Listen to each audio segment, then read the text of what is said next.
దయచేసి అప్పు చేసి మాత్రం కొనొద్దు. ఆ రోజున మీరు అప్పు చేసి కొన్నారంటే మాత్రం అప్పులు పెరగడం తప్ప తగ్గేది ఉండదు.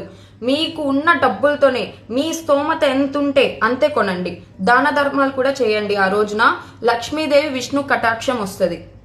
రోజున మీరు లలితా సహస్రనామం పారాయణం చేసిన, విష్ణు సహస్రనామం పారాయణం చేసిన ఒక్కసారి చదివితే అది 1000 రెట్లు చదివిన ఫలితం వస్తుంది. ఏమి చేసినా ఆ రోజు 1000 రెట్లు ఫలితం. ప్రతి శుభకార్యాలకి ఇట్స్ ఎ గుడ్ డే.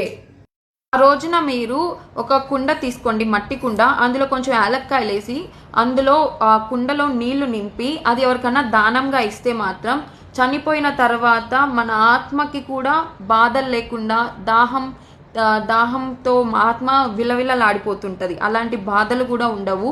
ఆ రోజున దాహం తీర్చండి అందరికీ. అంటే చలివేంద్రాలు అలా ఏర్పాటు చేయండి. ఇంకా అక్షయ తృతీయ రోజు మనము ఏది అయినా ఏ పూజ చేసినా కూడా దానికి 1000 రెట్లు ఫలితం వస్తుంది మనకి.